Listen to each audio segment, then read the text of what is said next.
We had said to everybody, we're not going to do business with scammers or the adult entertainment business. Two largest industries, and we were really in desperate straits. This big deal came in, and I remember it closing because my partner, David, gave me a high five, and he was a former Marine, and my hand still stings from that high five. We discovered that it was for the bad guys, the adult entertainment people, the porn guys. The ethical dilemma, by the way, wasn't whether we installed the circuit, but it was how we handle the compensation of the sales rep. I mean, he was hoping for this commission check. So at the worst cash position we'd ever had in the company, we paid the largest commission check for a deal we didn't close. Wow. Welcome, everybody. This is Simon Gilbo with Inspired. Inspired, if you're new to us, is all about meeting different friends and contacts of mine from across the globe that have got just great stories of God at work in and through them, through the highs and the lows. And I think we're all just fed up of the relentless bombardment we get on the news 24/7 that just makes you cynical and depressed and anxious and angry. So what we need is dollops of good news and encouraging stuff. I got no doubt this week you're going to be super encouraged because we got with us all the way from just near Palo Alto in California. We've got Henry Kaestner. Welcome, Henry. Simon, what a treat. Thank you for having me. A dollop of good cheer, I hope. Yeah, bring it on.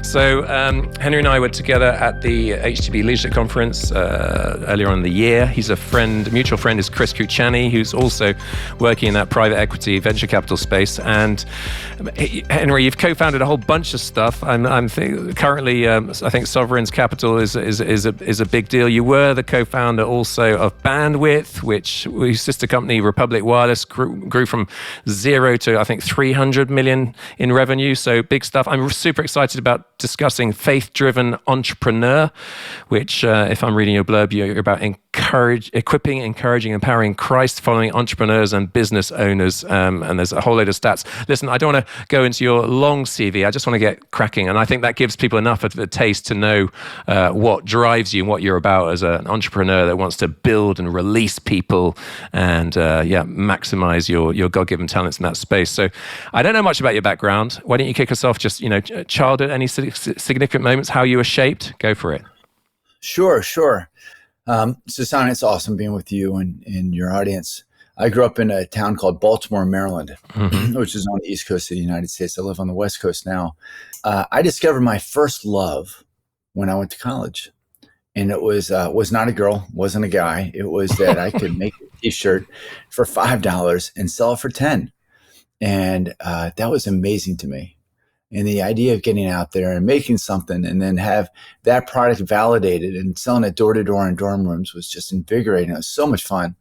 I did that throughout all of my university time until I got into some legal challenges. As it turns out, copyright infringement is a thing.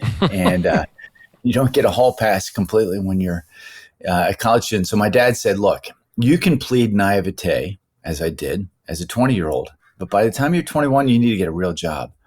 And so that was about the time that the movie Wall Street came out. Michael Douglas, Charlie Sheen. Gordon Gekko. And it was all about the glamour of making money on Wall Street. And I thought, gosh, that's what I want. I want to be this Bud Fox character. He's got 2 phones up. He's dating Daryl Hannah. He's got an apartment on the Upper West Side with the exposed brick wall. He's got his own sushi maker. I'm like, that's what I want to be. And that, Simon, is the first sign that your life is going off the rails when Charlie Sheen, who's the actor who played Bud Fox, when Charlie Sheen's your first role model, it's not a good sign. No. And so I went up to New York City and worked on Wall Street, chasing all the different things that I was sure were going to give me success and joy. And that was a real challenge. Now, to be clear, over that period of time, living and working in New York City, there are lots of adrenaline highs. There's lots of excitement. There's lots of times that I was on the top of the mountain thinking, gosh, this is the greatest thing ever. I'm the king of the world type of moments. But there's also this incredible nagging sense that this isn't all there is there. I felt a complete lack of peace.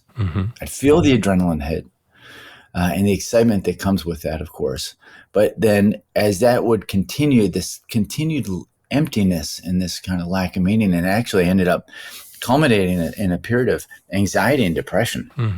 And at age 28, I'd dated a lot of girls. I'd made a lot of money, and I just was really in a bad way. And I had along the way met a wonderful woman named Kimberly.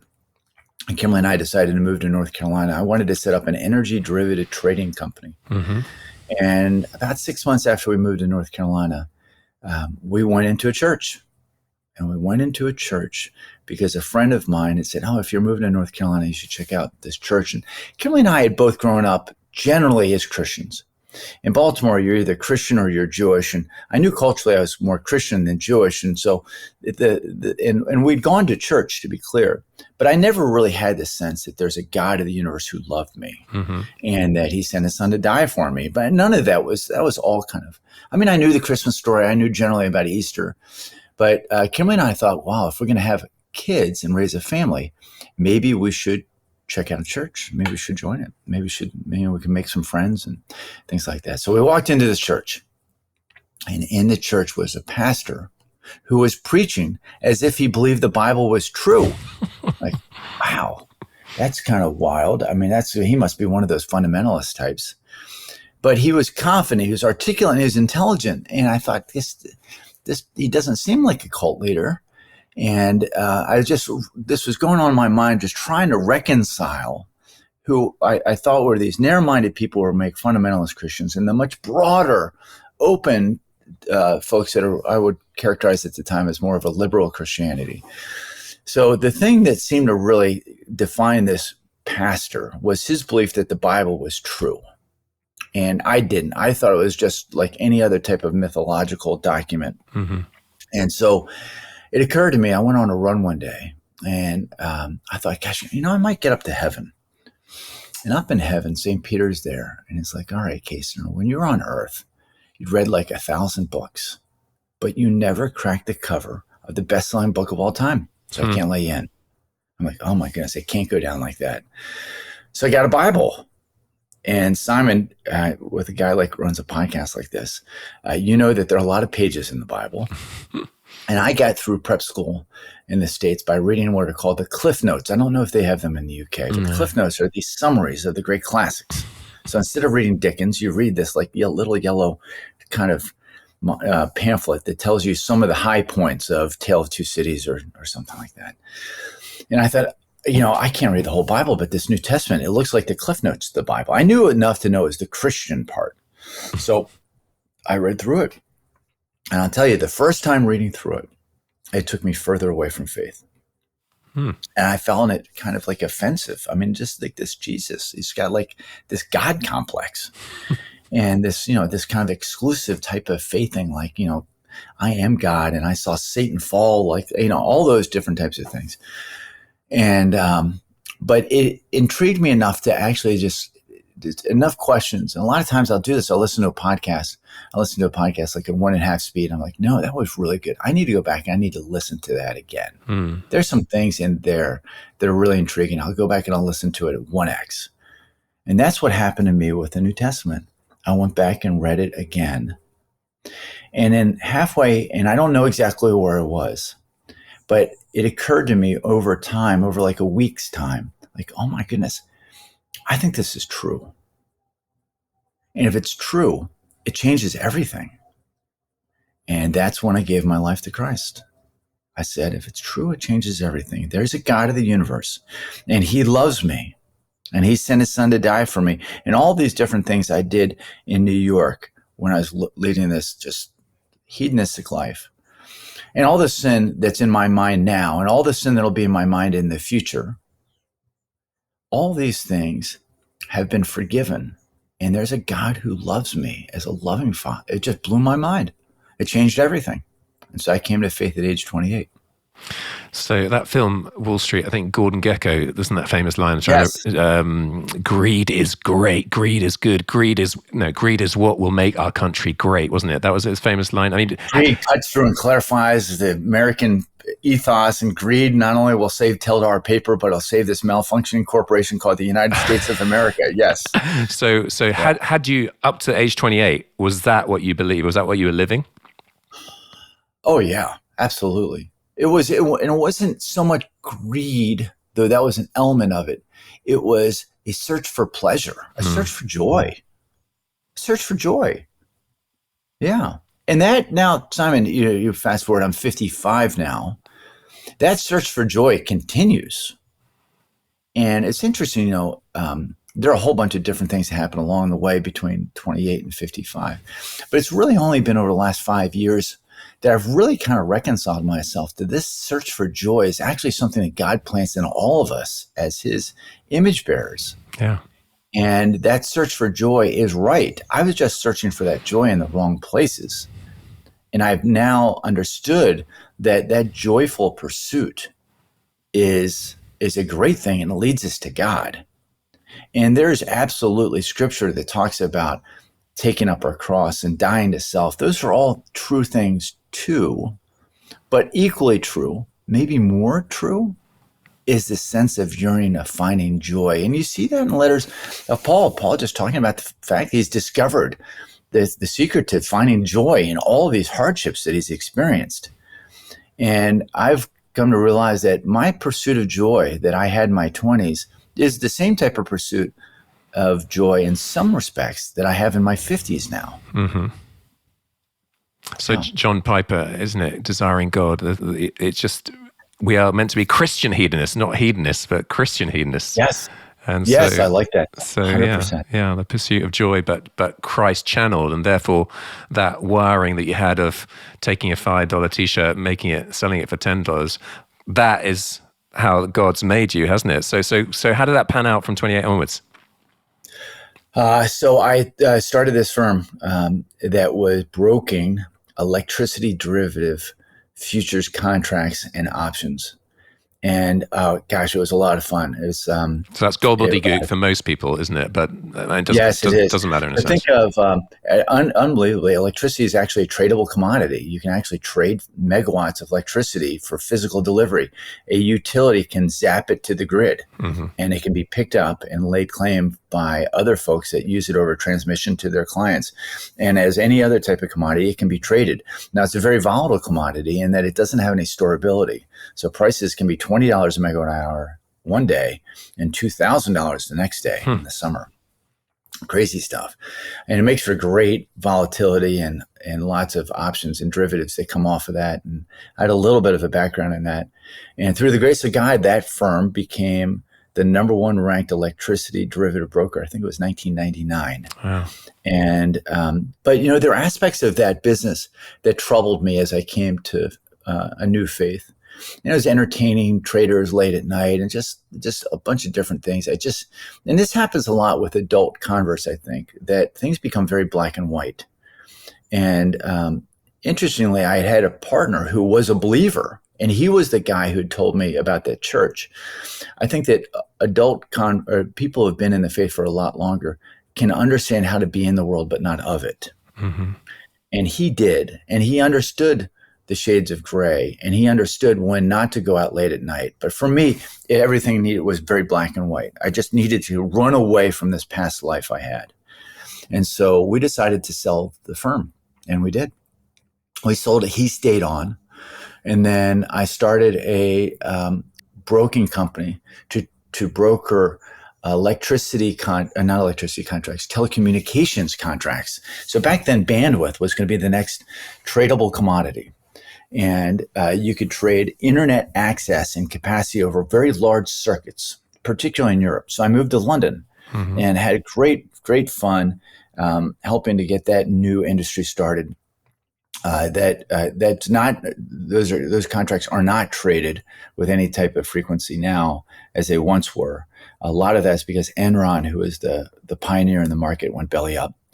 But in the course of doing that, I came to understand the great opportunities in telecom. And to make a longer story short, I ended up starting a company with a guy named David Morgan, who's become my best friend and business partner. Amazing, amazing man. And he'd been a lifelong Christian. And we started this company called Bandwidth to help small to medium-sized businesses to be able to get access to the internet in a way that had some level of transparency and accountability, good pricing, good service. And kind of like an Expedia, but to business internet access. Back in the late 90s, 2000, it was very hard for small to medium-sized businesses to get reliable internet access. It's much, much different now, of course. And so we started this company called Bandwidth with these foundational values of faith first, then family, then work, and then fitness. And it was a wonderful time of spending time in prayer. I'd been a believer for about a year. He was a lifelong believer, praying that God would show us the problems that he wanted us to solve, that would start the company the right way. And then through the grace of God, things worked very, very well for Bandwidth. We have had some terrific success. The company now does about $800 million in revenue. It's a control public company. So David and I continue to control the company, but it's a publicly traded company. And then off of that have come a number of other companies too.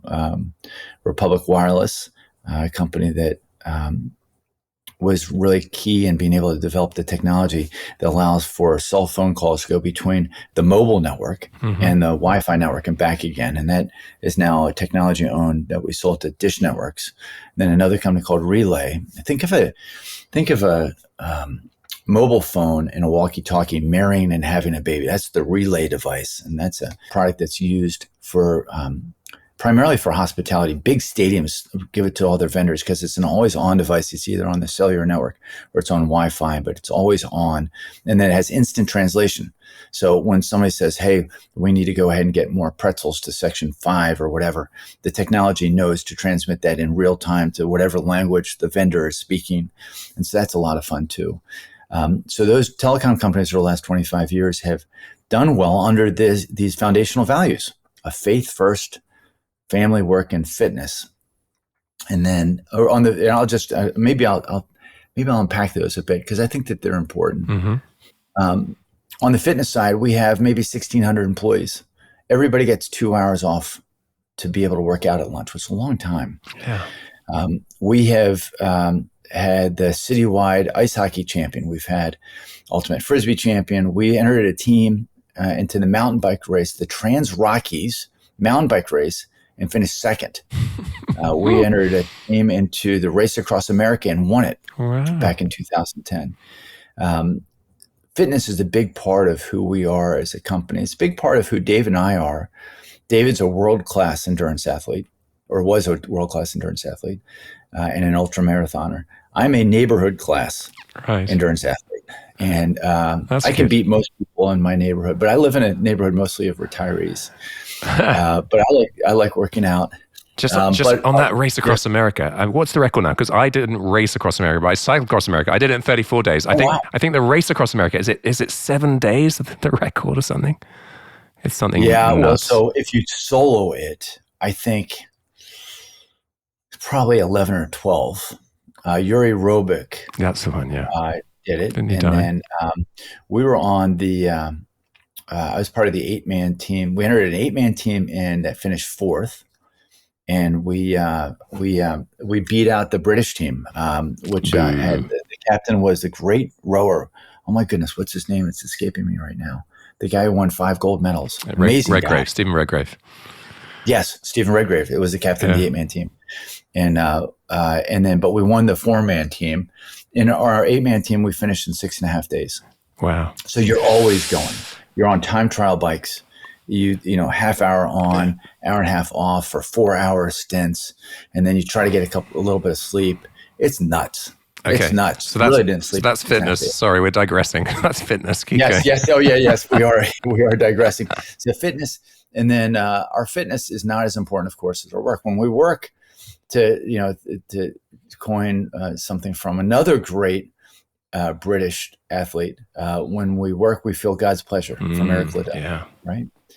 And we feel that as running Bandwidth, one of the greatest gifts we can give people is meaningful work, a problem to solve, to use their God-given ability to execute, innovate, and that's wonderful. We love to work, but our work is not as important as our family. Mm-hmm. Date night is every Wednesday night. I want to be there for my kids' athletic events. And there's such a thing as the shadow of a leader. When you leave on Wednesday night for date nights, without even having it codified in your just HR practices, people will then go ahead and say, I'm sorry, I can't make that call on Tuesday night. I've got date night. Really important. for the first couple of years of date night, I'd rush into the house and like, okay, Kimberly, I'm here. Let's go out on date night. And then I realized with time, I actually needed to prepare for date night the same way I prepared for a business meeting. I needed to like prepare for a half hour, and I needed to slow my pace down to hers. Yeah. If I was indeed trying to tell her that she mattered more than my work, I needed to prepare for it better. I mean, I used to be a mess. She's like, don't tell that. We tell the babysitter the same instructions every time she knows your number, right? But I realized I wasn't doing it right. And then the most important thing about us is our faith. And we want to be able to share with people and everything I do, the reason for the hope we have. And to do that with gentleness and respect. And for us, that meant always telling the founding story. And while I'm no longer even on the board of Bandwidth, David continues to have breakfast with new employees to talk about the founding story rooted in faith. Beautiful. And to talk about his faith, not in a way that presumes or prescribes that it needs to be other people's faith, but they need to know the foundational values. They need to know how this was started, that this for us at Bandwidth is something more than just a job. It's more than even just solving problems and serving customers. For us, it's a calling. Yeah. It's an opportunity for us to use our God-given talents to commune with him, to be with him. It's worship. Love that. Yeah. So we don't have to do it chronologically, but after Bandwidth, you've co-founded a whole bunch of stuff. So what do you want to talk about next? Well, entrepreneurs are problem solvers, and I'm not a perfect problem solver, but I endeavor to solve problems. I get joy when I try to do that. And so as David and I got out and met with other Christians that were running companies, and through the grace of God, we ended up over a 5-year stretch being the 4th fastest growing privately held company in America. Wow. And so we got some notoriety within Christian circles. And we talked to other CEOs that were driven by their faith and just talking about, so what does it look like for you to worship God and work? And I get a lot of blank stares and people are like, well, you guys have it easy because we never raised venture capital. We tried really hard, but we went 0 for 40 in venture raises. And one of the things we talk about now in our ministry, Faith-Driven Entrepreneur, is the difference between being willful and faithful. During the time in which we went 0 for 40 over, because we'd have multiple meetings with folks, over 150 meetings, we'd pray that we'd walk out of the meeting with a $20 million term sheet.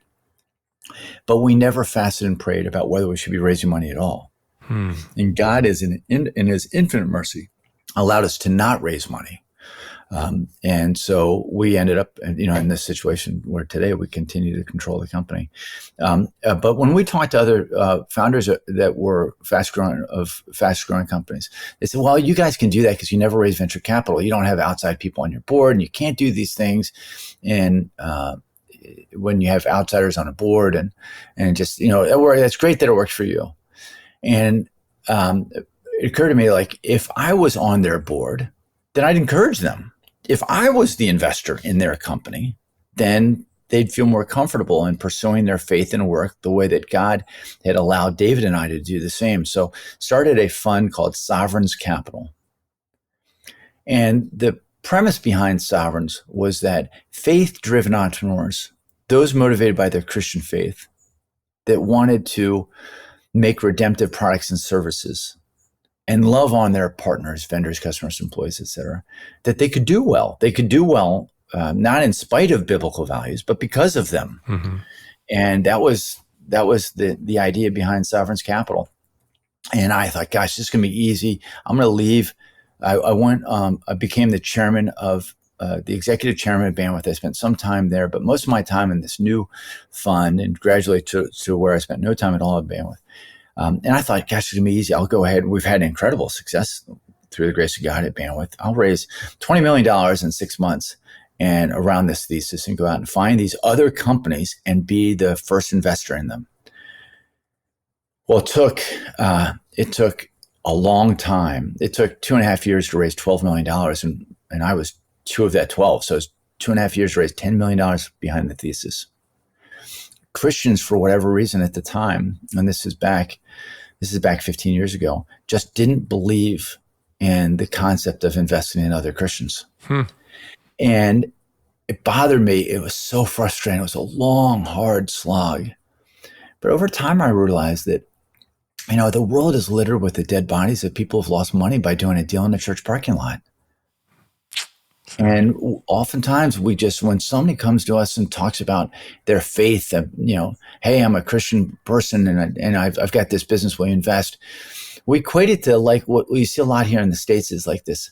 It's like you see the ichthus fish on a painter's van. Mm-hmm. And it's become almost like this thing of marketing. I'm using my Christian faith to market you. And it just becomes this, maybe an excuse for some of shoddy work. Mm. And I think that part that we want our faith to stand on its own with excellence without having to play the faith card gets wound up in all of that. And for a lot of that's for good reason. And part of that also were these real headwinds was that people had a difficult time in investing along their faith. So it was very, very difficult to get started with sovereigns. Now, fast forward through the grace of God, the thesis proved out, and the funds are doing great. We've got well north of $1 billion of assets under management. Wow! And some of the top performing funds. And what you and I know to be true, which is when a Christ follower can be motivated by the joy and gratitude that comes from knowing that there's a God who loves him and that their identity is not wrapped up in this business, but their identity is the beloved child of God, which doesn't mean that they then sit back. It means that they're just filled with joy and they have this new motive and they have this new purpose, and they see that the gifts that God has given them as an opportunity to really fix what's wrong in the world and invite other people into that story. That's the nuclear source of energy that allows a Christ follower to excel. Mm. And gosh, it's been great. It's been a lot of fun. But then, talking about chronologically, so 4 years into this, next problem comes up. And it's that word got out that there's this fund that invests in Christian-led businesses. And we started getting deluged with all these folks coming in. Because if you're an entrepreneur, your business is your baby. Mm-hmm. You know that if you're going to be giving up a board seat, you want to have somebody who's going to pray with you and for you, and that's it. You want that to happen. So we got a ton of inbound, and we were saying no to about 99 out of 100 businesses that came to us for financing. So if you get into the business, as we did, to be an encouragement to a faith-driven entrepreneur, and you say no 99 out of 100 times, you're not being an encouragement, at least not most of them. Yeah. And it came to a head with a guy who called me up, Anatol Malancia. And he says, I want you to invest in my business. I'm like, okay, so tell me about it. He's like, well, I'm in real estate technology and I'm in Moldova. I'm like, oh my goodness, this is going to be the easiest no ever. I don't invest. I don't know anything about real estate. I can't even calculate a cap rate, which is like the metric you need for real estate. And I'm not even sure Moldova is a country. So we definitely can't invest. And I know Moldova is a country, but I'm thinking that at the time. Yeah. And this is 7 or 8 years ago. And he hears me. I say, try it as politely as I can to say, no, we can't invest. He's like, well, all right. Will you please spend time with me? Because I need to know. I mean, Moldova is a new country, and I don't know many Christians here, and I want to know, can I bring on board a non-believing partner? And a whole bunch of questions he had for me. I said, all right, here's what we're going to do. We're going to schedule a Skype call, and we'll spend time, and I'll share with you some of the lessons that I learned at Bandwidth and some of the things that we've learned from our portfolio companies thus far. And so I took notes ahead of the call, which is rare for me. I prepared for the call, but I took these notes, and we had this talk. But I thought, gosh, this will happen again. Somebody else will call in. And gosh, I like leverage. I like scale. So next time, I don't have to spend 45 minutes on the phone. I can point them to a website that lists all these things that we've learned to be true. And so started this website called faithdrivenentrepreneur.org. And then along the way, I thought, gosh, it'd be fun to do podcasts too. Podcasts were becoming popular. And I can get on just like you're doing right now and be on the other side, which I've now done hundreds and hundreds of times. I stopped doing our podcast maybe 2 years ago, but now it's a video podcast. And for the folks that are watching this, you can see that I've got a face made for radio anyway, so I don't lend it myself to the video format. But so I started doing this podcast and hearing other people tell the stories about how God used them as they built this business. The business that they had. And I really, really enjoyed it. So that was Faith Driven Entrepreneur, the birth of the Faith Driven Entrepreneur. And then we thought, gosh, well, maybe we do some of these video stories. We'll send a video crew out. I hired a guy who I named his co-founder because he came in really essentially at the beginning, named Justin Foreman, who worked at Right Now Media. And he was the executive vice president there. And he brought in and introduced this concept of telling these video documentaries of these faith-driven entrepreneurs. So like, wow, so we'll go ahead and we'll distribute them out to people, tell more of these stories. And I thought, and this is his idea, if we'll tell some of these stories, but then we'll couple it with some teaching from a pastor. And so I knew J.D. Greer, who's a pastor friend of mine from Durham, North Carolina, and he said he'd do them. And we, along the way, had said, we should probably have this kind of, if we're going to launch Faith Driven Entrepreneur, if we're going to have a ministry behind it, maybe someday it'll be a movement. I mean, we all, as a small staff, read the book, The Starfish and the Spider, what makes movements, what doesn't, et cetera. We knew that there should be some sort of common DNA.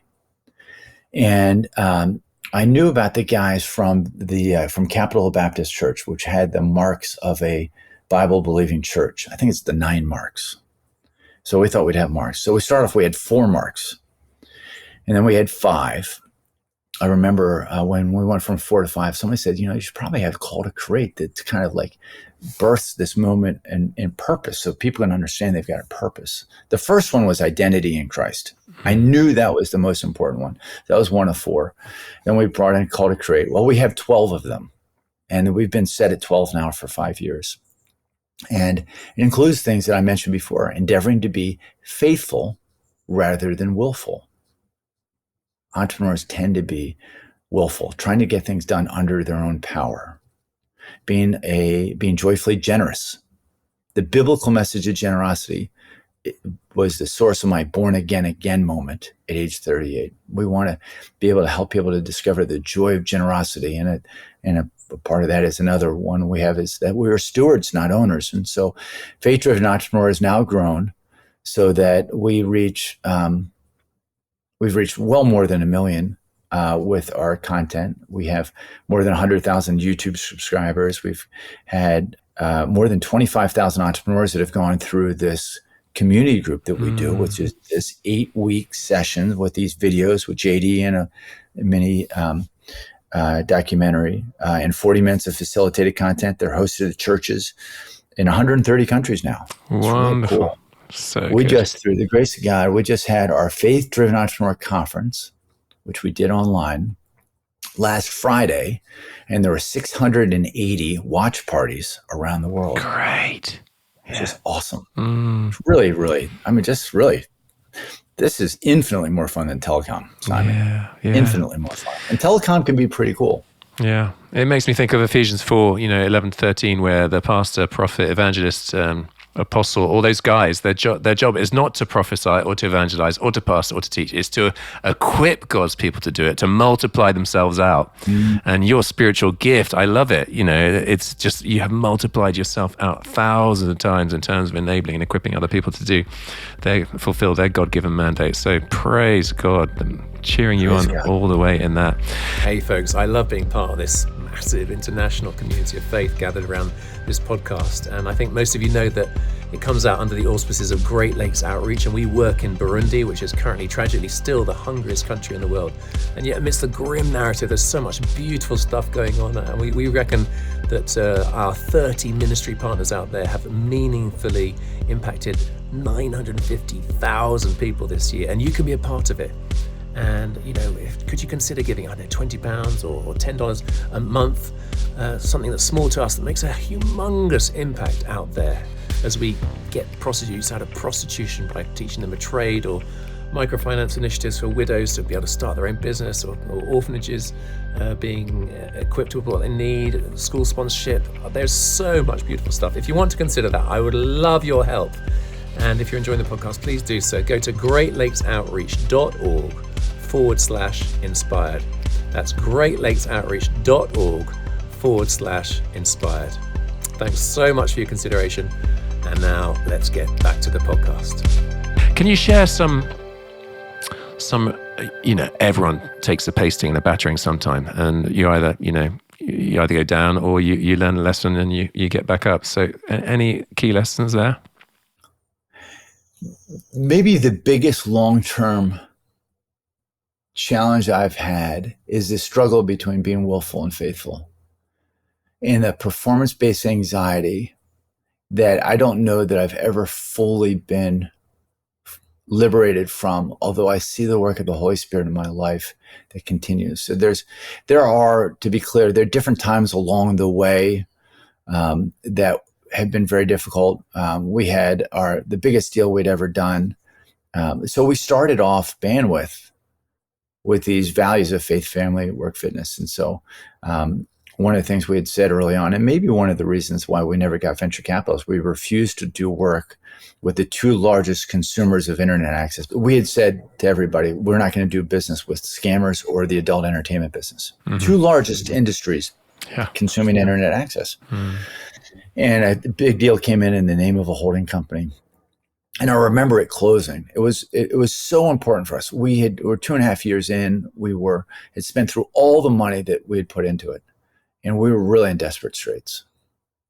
And it was hard. I mean, it's really hard. This is when we're trying to raise capital and we couldn't. And we we believed in the business, but it was just really, really hard. And so this big deal came in, and I remember it closing because my partner, David, gave me a high five. And he was a former Marine. And my hand still stings from that high five. It's like, I'm so happy this deal closed, but I'm in so much pain right now.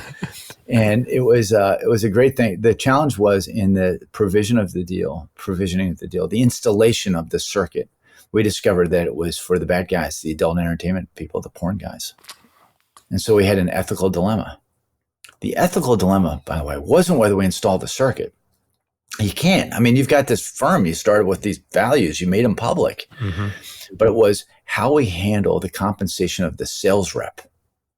The sales rep had worked a long time on the deal, had done everything right. Mm.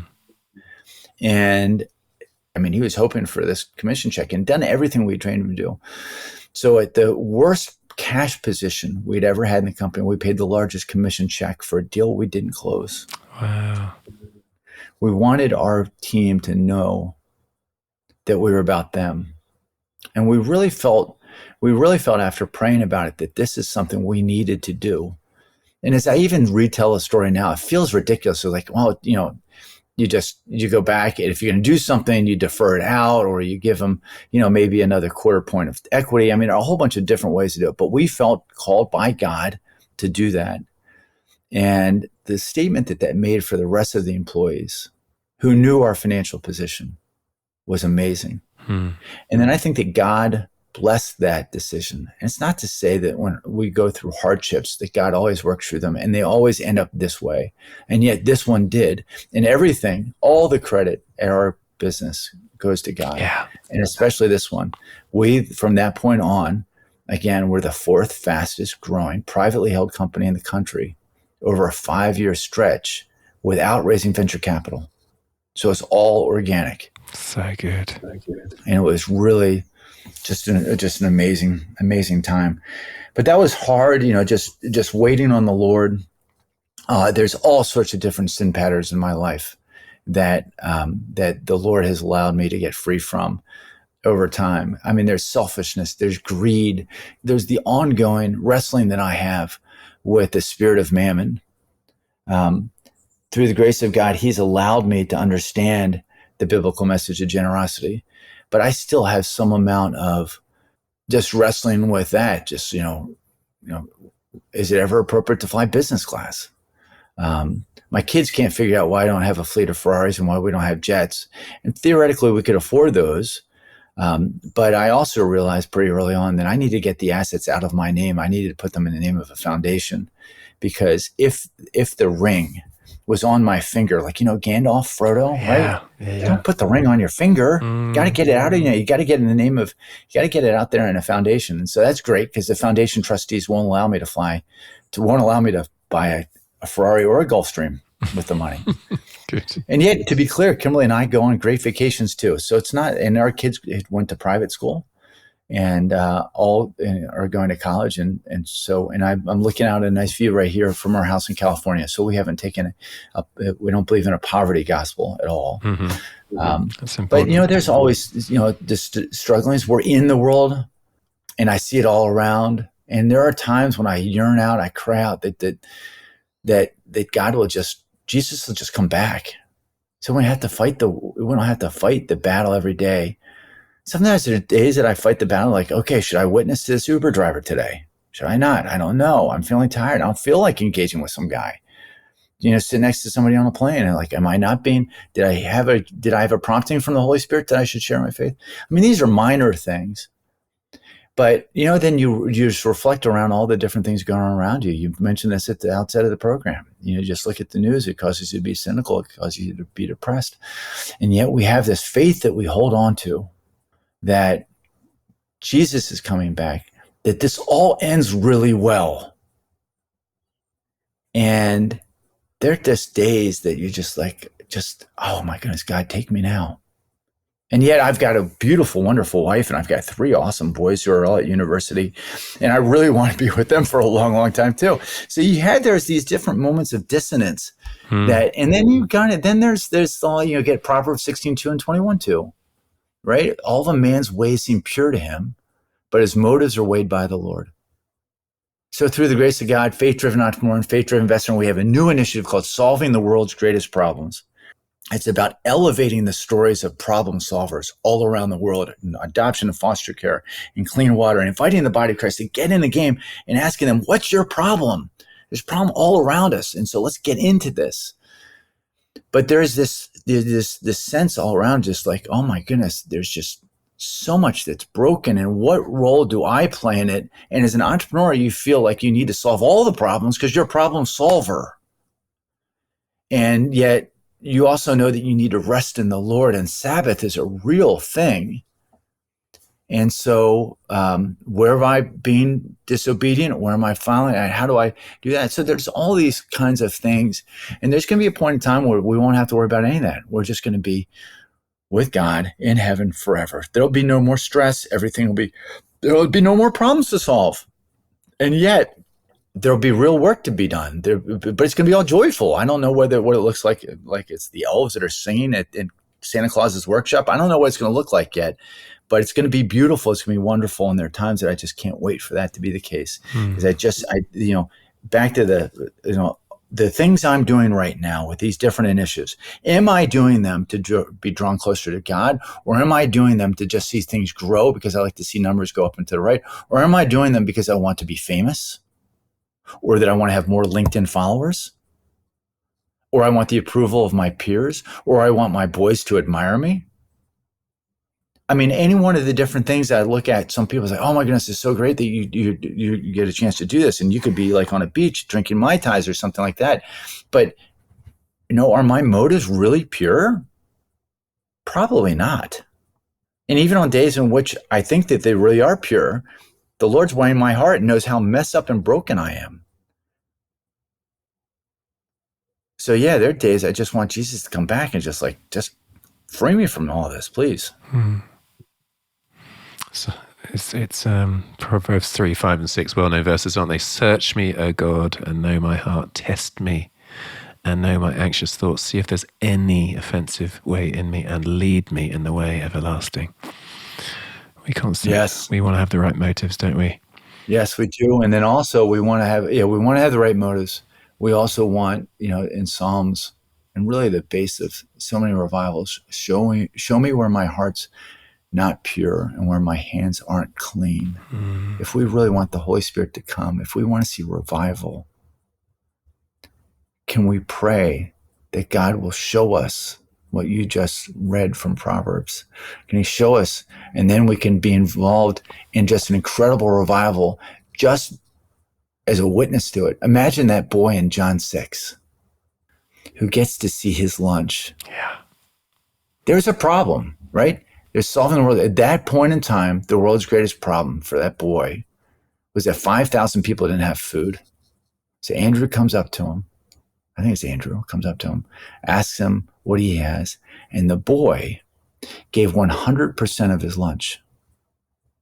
So that's revolutionary. It's revolutionary. He gave 100% of the boy's lunch. And then the boy didn't feed the 5,000. Jesus took it from Andrew and used it to feed 5,000 under God's power for his glory. But it did start with this opportunity of a boy giving 100% of his heart to and worship. You know, I've got 3 boys that are all at university. Food's a big deal for a boy. It's a big deal. So, you know, the thing I alluded to this before, I was 38 and it came to have this born again moment. And it was long story behind it, but it ultimately culminated in this, the boy of John 6. Like, oh my goodness. You know, so Kimberly and I were giving away about 20% of our income. And I thought there's probably a special place in heaven for the double tither. I don't know what we're getting. It's going to be awesome.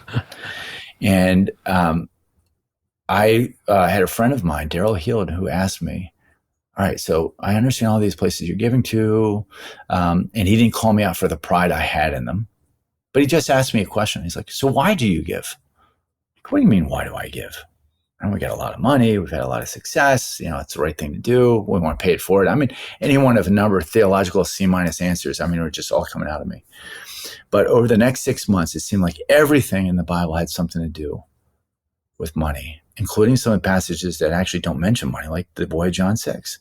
I'm like, oh my goodness, God can take something out of nothing. Just 5 loaves and 2 fish and feed 5,000. So he doesn't need my money. Doesn't need my money. But he had 100% of that boy's heart, and he only has 20% of mine. Andrew comes up to me.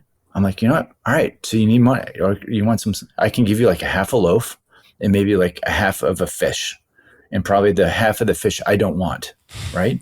And that's what I would have given. But the boy gave it all. It changes everything. So there's so many days I walk into a day, and do I have a boy of John 6 attitude, or am I kind of hedging? And some days, you know, I'd give Andrew a whole loaf, and other days I give him a loaf and a half. But am I wholeheartedly? Or the thing that's got me recently is the story of the lepers. Am I the 9 lepers that get cured of leprosy and then just roll off and just like, hey, you know, I'm off to see that the girl I used to like in high school is still interested in me now that I'm free of leprosy? I mean, what is, or am I like the 1 leper who came back praising God in a loud voice? Every day, I'm something less than the 1 leper, and I'm something less than the boy of John 6. Or the last one, I don't have to start preaching to your audience. Where I'm really an expert at, last time I actually really knew what I was doing is when I sold t-shirts. I was a world expert in t-shirts. That's the only thing I'm really equipped to really tell people how to do. But the last convicting thing is Paul and Peter hanging out together in Jerusalem. And they had this 6-day kind of like this epic, like kind of time over campfires and stuff like that, learning about each other's stories and the gospel that they're preaching. And at the end of it, it's clear Paul's going to go. They're celebrating the same gospel. Paul's going to go off and he's going to preach to the Gentiles, and Peter's going to go out and preach to the Jews. And they leave each other to go off on this separate divide and conquer mission. And Peter's there with Paul, and he's like, remember to take care of the poor. Yeah. That's the last thing. That's the last encouragement. That's all we know about their dialogue. Was what was said at the end. Super important. Remember to take care of the poor, which it is just really convicting and compelling. Like, am I remembering to take care of the poor? But even more convicting is Paul's response to Peter, which is like, duh, like that was the very thing we were eager to do. Am I eager? Like today, am I eager to take care of the poor? I'm something less than eager today. I was something less than eager yesterday.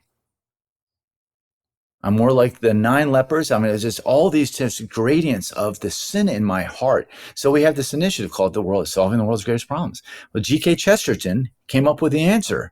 What's the world's greatest problem? It's me. And yet, God, through his infinite grace, has sent a savior, and that when we can realize we don't earn our salvation, it's a gift. Yeah. If we can remind each other of that, then we can find that joy and that peace, and it is a beautiful joy. It's a beautiful peace. Preach it, Henry. Oh, listen, I could listen to you for a whole lot longer. We are coming towards an end. I don't want to miss out on any more gold. I want to set you up, Henry Kaestner, on his soapbox to share a few more key lessons or key stories. Just go for it. Well, it's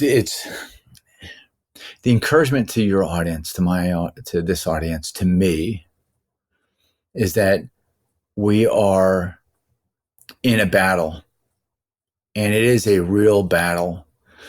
It's a battle, and it's not against flesh and blood, but it is a battle against evil and principalities. It's a battle against the prince of the earth. And the beautiful thing about it is that God in his infinite sovereignty knew that the world would be this messed up and chose us to be in it.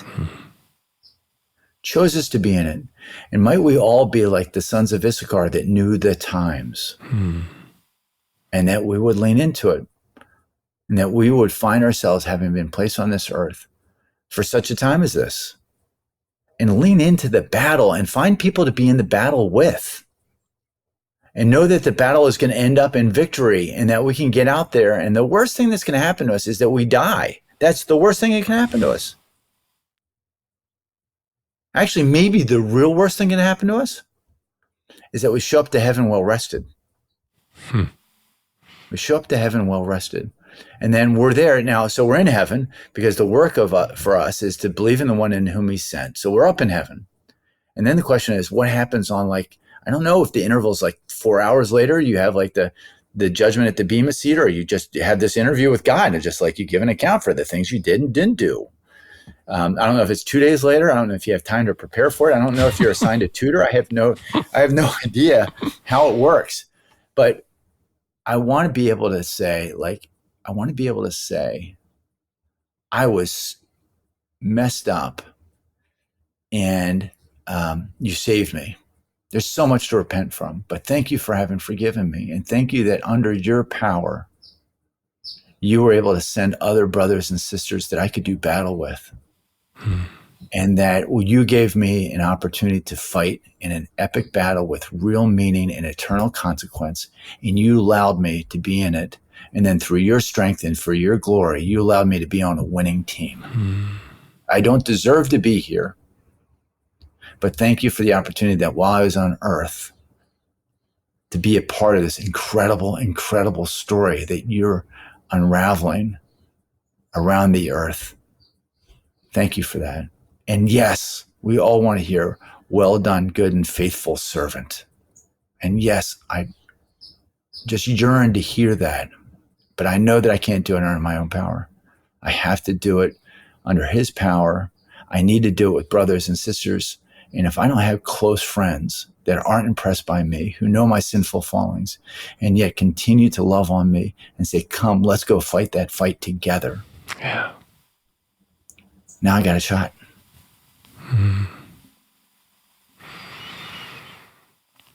I wrote a book, More Than Conquerors, and that's Romans 8:37. We are more than conquerors, and it's we, isn't it? We trumps me. Yes. We live in a very individualistic society, but actually we got to do it as a team.